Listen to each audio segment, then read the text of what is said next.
एक पिता अपने बेटे को इलाज कराने के लिए सीतापुर से चल कर के और ऑक्सीजन लेकर के चला, जहां उसे पर्याप्त इलाज मिल जाना चाहिए था। सीतापुर में इलाज नहीं हो पाया तो अपने साथ वो गैस सिलेंडर लेकर के, ऑक्सीजन सिलेंडर लेकर के चला।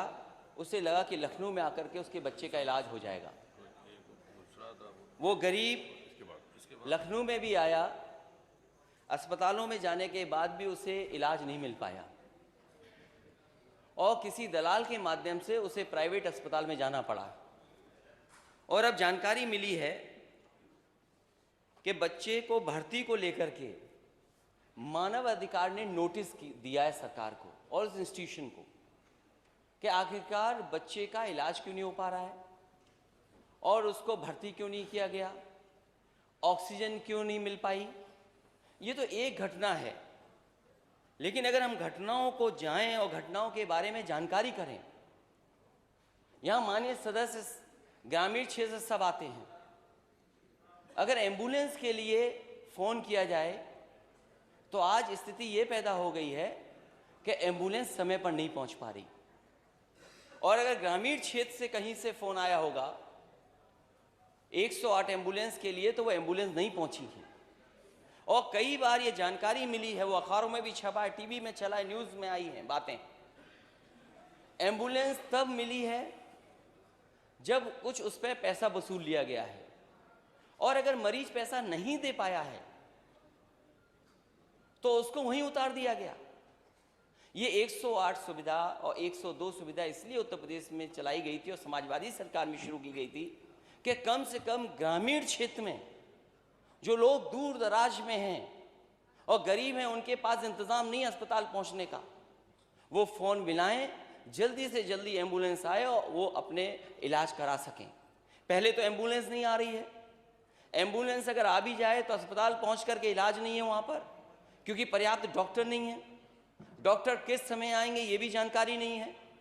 अगर इलाज के लिए डॉक्टर मिल गए, पर्चा बन गया, देख लिया डॉक्टर ने, तो जांच के लिए कहां जाए, और बिना जांच के क्या इलाज होगा। अगर उसकी जांच नहीं होगी तो इलाज क्या होगा। एक्सरे के लिए, जांचों के लिए कोई इंतजाम नहीं सरकार के पास। और फिर दवाई का जहां संकट है,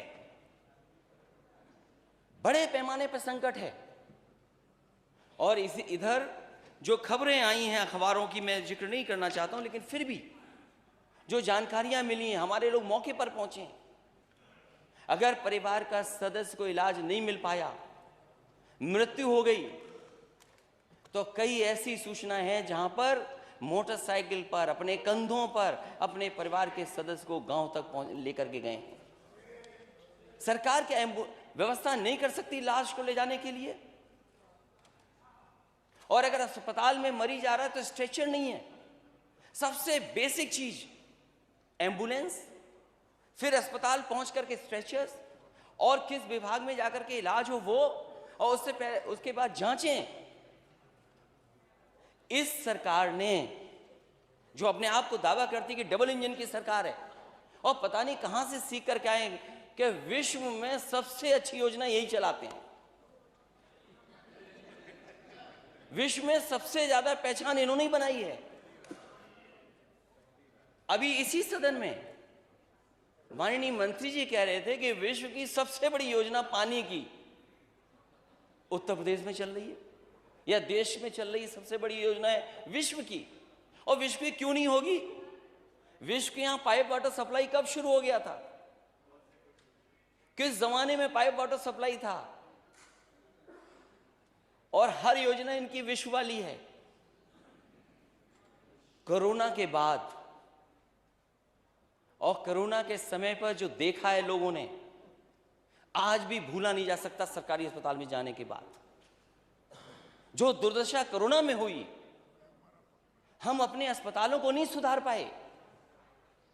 आप किसी अस्पताल में चले जाइए, पीएससी, सीएससी, जिला अस्पताल, मेडिकल कॉलेज, सब में हाथ खड़े कर दिए डॉक्टरों ने। मैं खुद मौके पर गया हूं जिस समय कन्नौज का मेडिकल कॉलेज बन रहा था। मैंने कोशिश की कि सबसे बेहतरीन मेडिकल कॉलेज बने। वहां 2 विभाग मैं खुद आंखों से गया, मैंने कहा देखूं वे विभाग चल शुरू हो गए कि नहीं शुरू हो गए। जैसे ही मैं विभागों की तरफ बढ़ा तो मैंने कुत्ते ही कुत्ते देखे वहां पर, 1-2 नहीं 10-12 कुत्ते घूम रहे हैं। कार्डियोलॉजी डिपार्टमेंट में ताला है, आपके कैंसर डिपार्टमेंट में ताला है, दोनों में ताला है, दवाई है नहीं, मशीनें नहीं है। और जो इंस्टीट्यूशंस हमारी खड़ी की गई, पुरानी सरकारों ने भी बहुत कोशिश करके जो इंस्टीट्यूशंस खड़ी की हैं, अगर हम सबसे प्रीमियम इंस्टीट्यूशन को अपना माने पीजीआई, आप किसी विभाग में किसी डॉक्टर से पूछ लीजिए, जिन मशीनों में जिस लैबों में आपको काम करने का मौका मिल रहा है, क्या वो मशीनें ऑब्सलीट हो गई हैं कि नहीं हो गई हैं? ये सरकार बताए कि इन्होंने मशीनें कितनी खरीद करके डॉक्टर्स को दे दी। ठेले पे जा रहा है मरीज, ऑटो में जा रहा है मरीज, बैलगाड़ी में मरीज जा रहा है, आपकी एम्बुलेंस कहां है? और कंधे पे लाश जाना, मोटरसाइकिल पे लाश जाना, ये कहां की तस्वीरें हैं? ये विश्व तस्वीरें देखेगा तो कहां जाएंगे आप? जिस दिन गोंडा की घटना, ये कस्टोडियल डेथ की हुई थी, ये नवाबगंज थाने की जिस दिन घटना हुई है, उसी दिन गोंडा में एक नर्स ने, एक गर्भवती मां जिसने बच्चे को जन्म दिया, बोतल चढ़ रही थी, गलत इंजेक्शन लगा दिया, उस मां की उसी समय जान चली गई। क्या मेडिकल नेग्लिजेंस की वजह से जानें नहीं जा रही? क्या मेडिकल नेग्लिजेंस की वजह से लोगों की किडनियां नहीं खराब हो रही हैं? ये सरकार जो दावा करती है कि झोला छाप जो डॉक्टर हैं, झोला छाप डॉक्टरों की नहीं दवाई चलने देंगे। ये खुद माननीय मंत्री बन गए हैं छापामार मंत्री। इनके छापों का असर क्या है? इनके छापों का असर क्या है? एक बच्चे को, एक मां जो एक गोंडा के अस्पताल में एडमिट थी, जाने कहां से जानवर आया, किसके कारण उसको नोच लिया गया, जिससे जान चली गई। जब पत्रकारों ने हंगामा किया, शोर किया, सवाल पूछा, इनके पास, माननीय मंत्री जी के पास जवाब नहीं था। पता नहीं कान में क्या कह दिया, कान में कुछ कह दिया। ये कान वाला इलाज क्या है आपका कि पत्रकारों ने उसके बाद सवाल नहीं पूछा आपसे? ये कान वाला इलाज क्या किया आपने? और जहां जहां छापे मारे हैं, आपके जाने के बाद क्या तस्वीर बदल गई है, कभी माननीय मंत्री जी ने सोचा है? एक जानकारी मुझे मिली, मैंने एक सीएससी की तस्वीर लगा दी और कहा कि देखिए एम्बुलेंस बंद पड़ी है, पानी भरा हुआ है, डॉक्टर है नहीं, मरीज इंतजार कर रहे हैं, डॉक्टर आए नहीं है, दवा नहीं है। क्योंकि माननीय मंत्री जी डिजिटली बहुत स्मार्ट बन रहे हैं आजकल। उन्होंने तुरंत अपने अधिकारियों को खड़खड़ाया होगा, वहां के अधिकारी गए, पूरा का पूरा सफाई कर दी और तस्वीर लगा दी इन्होंने कि मैं, जो पूर्व मुख्यमंत्री, वो झूठ बोल रहे हैं, सत्य नहीं बोल रहे हैं। लेकिन मैं धन्यवाद देना चाहता हूं, भारतीय जनता पार्टी का ही वो चैनल है, उसने माननीय मंत्री जी की पोल खोल दी। हमारी तरफ से कोई असत्य बात नहीं थी। अगर कोई सच छिपा रहा था तो सरकार सच छिपा रही थी। और फिर मैं माननीय मंत्री जी से कहूंगा, जितने काम उस सीएससी में, क्या आपकी सफाई से वहां लिफ्ट चल गई थी क्या? और जो काउंसिल, जो नेशनल मेडिकल काउंसिल है, उसके मानक हैं, उसका एक अपना प्रोसीजर है। ये सरकार दावा कर रही है कि हमने मेडिकल कॉलेज बहुत बना दिए। आज़ादी के बाद जितने मेडिकल कॉलेज बनाए सबकी सूची जारी कर देते हैं ये लोग। और शायद अध्यक्ष महोदय, हमारे पार्लियामेंट मिनिस्टर जो बैठे हैं वो जानते होंगे, शाहजहांपुर का, इनके जिले का सबसे पहले अगर किसी ने मेडिकल कॉलेज का शिलान्यास किया था तो मैं गया था। और उस समय के स्वास्थ्य मंत्री नड्डा जी गए थे कि नहीं गए थे? वो योजना दिल्ली की थी कि जिला अस्पतालों को कैसे मेडिकल कॉलेज को बनाया जाए। मैंने पिछली बार भी सुझाव दिया था और फिर देता हूं मैं सुझाव। अगर आप पे बजट की कमी है तो आप स्वीकार क्यों नहीं कर रहे हैं नेता सदन? अगर बजट की कमी है तो नेता सदन स्वीकार क्यों नहीं कर रहे? और नेता सदन को बजट देना चाहिए अपने डिप्टी सीएम को। क्यों डिप्टी सीएम को नहीं बजट दे रहे हैं? और हो सकता है डिप्टी सीएम को बजट इसलिए नहीं दे रहे हो अध्यक्ष महोदय, क्योंकि उन्होंने 2 मंत्रियों को बेरोजगार कर दिया। ये विभाग 2 लोगों के पास था, क्योंकि वो डिप्टी सीएम बन गए, तो 2 मंत्रियों को बेरोजगार कर दिया इन्होंने। एक तो है ना 3 2 बेरोजगार हो गए ना। जो नहीं समझ पा रहा है, वो जिसके दिल पे कुछ गुजर रहा होगा वही जान रहा होगा कि 2 चले गए। तो सी मुझे याद है नेताजी ने जब भी ये लोहिया का इंस्टीट्यूट बनाया, 1 रुपए का पर्चा किया, इलाज फ्री करा दिया। आज 100 रुपए का हो गया, 100 रुपए का हो गया। और हर मेडिकल कॉलेज में अलग से बजट देते थे गरीब के इलाज के लिए, असाध्य बीमारी के लिए इलाज करा ले, उसको पैसा नहीं देना पड़े। अरे कहाँ लेके जाओगे इतना पैसा? और अब तो आपने आउटसोर्स करके एक कंपनी हायर की है कि हम $1 ट्रिलियन इकोनॉमी कैसे बनाएंगे। यूपी की $1 ट्रिलियन इकोनॉमी। आपको लगता है दिल्ली वाले मदद नहीं कर रहे, जितनी मदद करनी चाहिए आपको। अरे दिल्ली की सरकार यूपी से बनती है, आप बताइए दिल्ली वालों को और पैसा लाइए। आप अपना घोषणा पत्र दोबारा पलट के नहीं देखते क्या?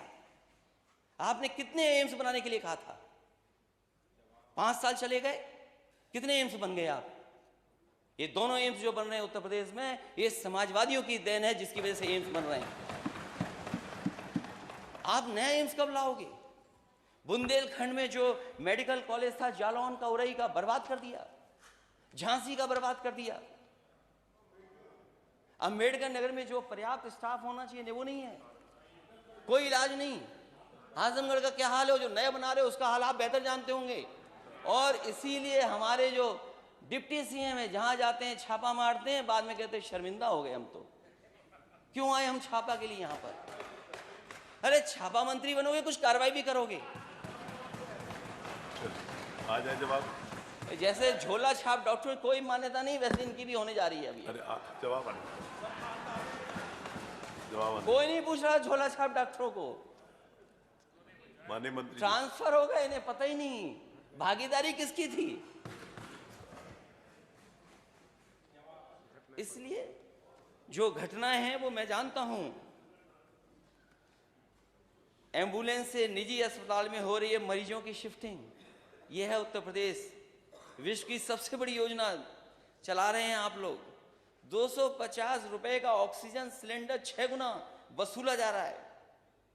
बेटे को लेकर के भटकता रहा बेबस पिता, जो मैंने कहानी बताई, और भी हुए इस तरह की घटनाएं। अस्पताल में पत्नी का शव पीठ पर लाद कर लौटा व्यक्ति।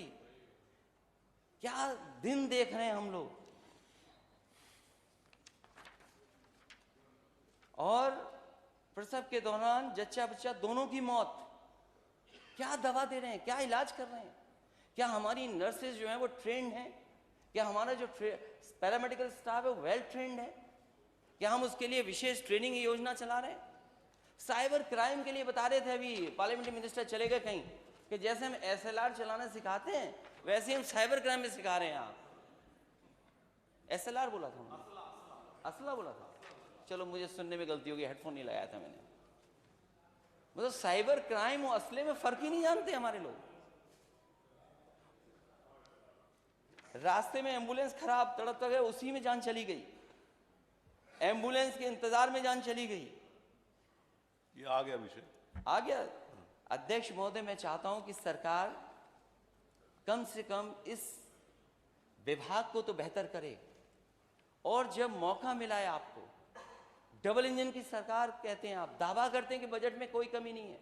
आप बजट पर्याप्त दीजिए, आपके डॉक्टर, आपके लोग दूसरे प्राइवेट में नहीं भागेंगे।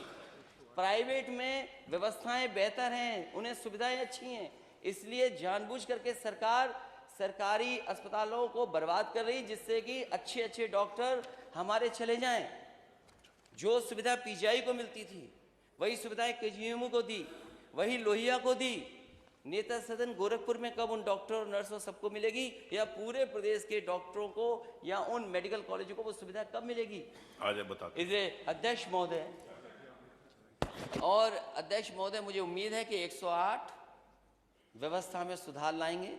अगर बजट की कमी हो तो शर्मिंदा ना हो, नेता सदन के पास जाएं।